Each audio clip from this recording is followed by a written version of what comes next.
The end of the Q? Borg history rewritten? Picard Season 2 left plenty unanswered. One of the most anticipated Star Trek returns since the Next Generation crew came back is actor John Delancey, who reprised the role of the enigmatic and omnipotent trickster Q. And when he arrived, we knew right away he wasn't the same. More than just older, Q seemed darker, more sinister, and with a bitter edge. Once again, Q put Picard through a personal test, getting him to fix a change in time and learn a lesson about himself along the way. While this mirrored episodes like Tapestry and All Good Things, something was different this time around. This time, Q was dying. According to Q, he was slowly losing his powers and nearing the end of his existence, something he didn't think possible. In the season finale Farewell, Q says he's finally ready to cease being. He uses the last ounce of his power to send Picard and his crew home and bring Elnor back to life. But is this really the end of Q, or does death among the Q mark an end to the entire Q continuum? In Star Trek Discovery, Starfleet claims that they haven't had an encounter with the continuum in 600 years, leaving a gap that could still be filled. In a shocking last-minute twist, Trekkies got the answers to two long, unresolved questions when Wesley Crusher made a surprise appearance, showing that he was no longer in Starfleet and was now a traveler, just like the enigmatic alien we met on The Next Generation. Wesley confirmed that he and others like him employ the likes of Talon and the original series Gary 7 as supervisors, who monitor historical events and ensure that the timeline plays out as it should. You interfere with me, with what I have to do down there, and you'll change history.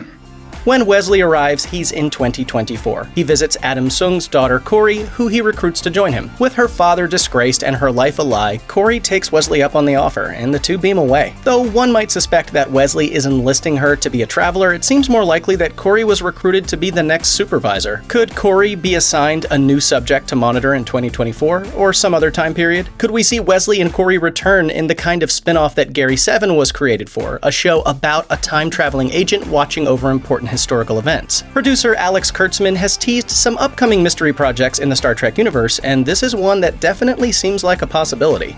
Cristobal Chris Rios was introduced as a rogue captain in the first season of Picard. He left Starfleet under shadowy circumstances following a scandal and cover-up, and went on to become an independent operator captaining the starship La Sirena. At the end of the first season, he returned to Starfleet. Now commander of the USS Stargazer, Captain Rios is transported back in time to 2024 alongside Picard, Raffi, Jurati, and Seven of Nine. Rios falls in love with a 21st century woman named Teresa, a doctor and mother running a clinic in Los Angeles. In the 25th century, Guinan confirms that Rios lived out his life there, starting a medical supply company. But is this really the end of Rios' story? If Star Trek has taught us anything, surprise returns are the order of the day. We know that La Sirena is equipped with a series of holograms that uses Rios' image, so it's not impossible that he could return somewhere down the line as one of his holographic assistants. Rios proved a popular character with fans, so there's a good chance we haven't seen the last of him yet.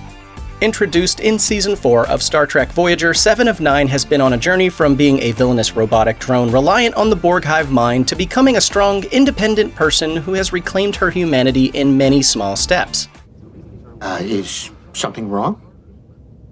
I am unaccustomed to this. Borg do not sit.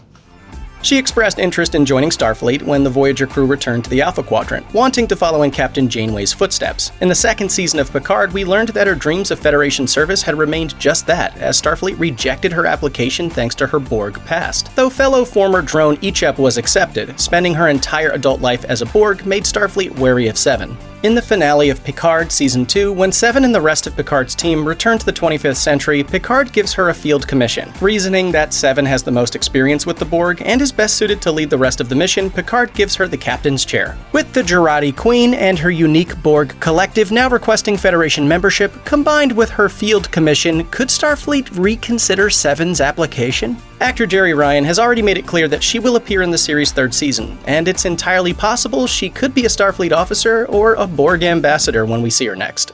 During The Next Generation, the relationship between Guinan and Picard was something of a mystery. Some of it was resolved in the two-part episode Time's Arrow, in which Picard traveled back to 19th century Earth and met Guinan. From her perspective, it was their first meeting, but all that changed in Picard. Leaving from an altered timeline, Picard meets Guinan in 2024, and for her, their encounter in the 1890s never happened, because the future Picard left from in Time's Arrow no longer existed. It seemed that now their first meeting occurred in 2024. I'll see you in 500 years, Picard. And I'll see you in a few minutes. But with their mission complete and the timeline from Time's Arrow now restored, it would seem they've met twice in the past, in 1893 and again in 2024. However, in that version of 2024, she said she'd never met him, so how exactly does Guinan's memory of Picard work? Are we now in a timeline where they never met in the 19th century? Or is this another case of infinite fragmented timelines we're living through? Maybe this is one question we shouldn't be asking. Picard Season 2 took the show's crew on a mission to restore a timeline fractured by Q. An important event in the past had been changed and all of time altered as a result. We learned that it centered on Picard's ancestor Renée, an astronaut who led a mission to Europa in 2024 where she discovered a unique organism. Without her mission's success, all of time was rewritten and the future twisted into a dark reality where non-humans were subjugated by the Confederation and Picard himself waged a violent war of oppression. But with this organism, new technologies would apparently be developed that would reverse all of the environmental damage on Earth. The failure of the Europa mission meant the continued decimation of the environment, but it's not made clear how that would have led to a totalitarian world government in the 25th century. Nor does it explain why Adam Sung would be known as an anti-alien tyrant. A safe galaxy is a human galaxy. However, in Adam Sung's timeline of 2024, first official contact with intelligent alien life is still at least 40 years away. How did his conversations about the future with Jurati and Q lead him to take such an aggressive anti-alien stance, and why was it embraced before humanity had met any aliens at all?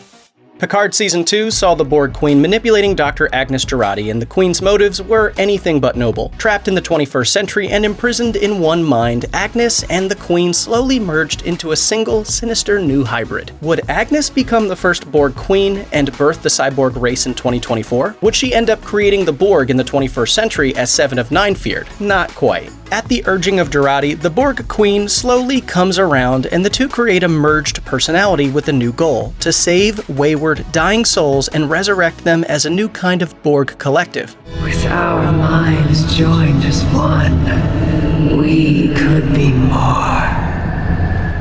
The new Borg would be built on cooperation and salvation, not assimilation. In 2024, the Jurati Queen takes La Sirena and leaves for parts unknown. The next time we see her in the 25th century, she has a new, massive starship and is asking Admiral Picard about joining the United Federation of Planets. That's all great, but the question remains, what was the Jurati Queen doing for the past 400 years? Are all of the Borg terrors of the past retconned into a separate timeline now? Was she hiding in a distant part of the galaxy to avoid disrupting the timeline? Did she build a collective elsewhere?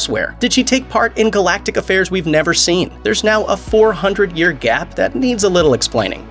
Perhaps the biggest unanswered question of the bunch closes out the finale. After the combined efforts of the new Borg and the Federation fleet prevent a disaster, a unique anomaly is created in the form of a transwarp conduit. Seven of Nine recognizes it right away and notes that it's unlike any she has seen before, and that's notable given her lengthy experience with Borg transwarp conduits. Picard wonders who created the conduit, implying that this was not a natural phenomenon. Its creation confounds even the new Borg Queen, but she knows that it's a threat. It's an ominous closing message, but if there's one question likely to be resolved in Season 3, it's this one. And it looks like Picard will need the help of his former Enterprise crew if he's going to discover the answer. The entire cast of The Next Generation is joining the final season of Picard.